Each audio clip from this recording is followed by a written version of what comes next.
রোজকার ওই এক রুটি তরকারি খেতে ভালো লাগছে না, অন্য কিছু ব্রেকফাস্ট চাই। সেই জন্যই তো চলে এলাম নিয়ে। চলুন তাহলে দেখে নেওয়া যাক এই কালারফুল আর টেস্টফুল জিনিসটা কি। নাম হচ্ছে রুস্তা। কেউ আবার চুস্তা ভেবে নেবেন না।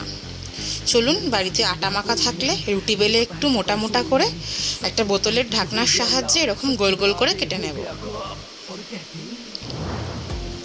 দুটো, তিনটে, চারটে যতগুলো রাখবে রুটি বেলে এরকম করে কেটে নেবেন।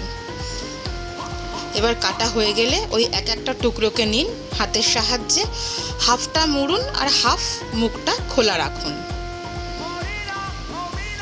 দেখতে ঠিক এরকম লাগবে। এরকম করে করে সব গোল করে কাটাগুলোকে মুড়ে একটা থালায় রেখে দিন।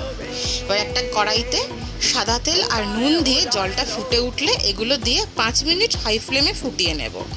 তুলে রেখে এগুলোকে ঠান্ডা জলে ধুয়ে জল ঝরাতে একটা ঝুড়িতে রেখে দেব। এবার কড়াইতে সাদা তেল দিন, দিয়ে ওই কেটে রাখা আটার যেগুলো তৈরি করলাম সেগুলো দিয়ে দেবো ভাজতে। হাই ফ্লেমে 1 থেকে 2 মিনিট খুব ভালো করে ভেজে নিতে হবে। ভাজা হলে দিয়ে দেব কুচি করে কেটে রাখা গাজর। গাজরগুলো দিয়ে নেড়ে চেড়ে মিশিয়ে নিয়ে ঢাকনা দিয়ে রেখে দেব 5 মিনিট। ততক্ষণে গাজরগুলো সিদ্ধ হয়ে যাবে।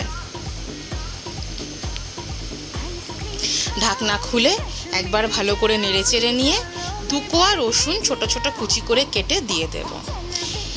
এই পর্যায়ে গ্যাসটা হাই ফ্লেমে রেখে 1 মিনিট নাড়াচাড়া করে রসুনের কাঁচা গন্ধ চলে গেলে দিয়ে দেব কুচি করে রাখা 2টো মিডিয়াম সাইজের পেঁয়াজ দিয়ে হাই ফ্লেমে রেখে খুব ভালো করে মিশিয়ে নিতে হবে।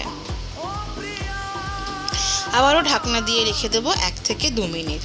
2 মিনিট হয়ে গেলে ঢাকনা খুলুন। খুলে খুব ভালো করে নাড়াচাড়া করে নিন।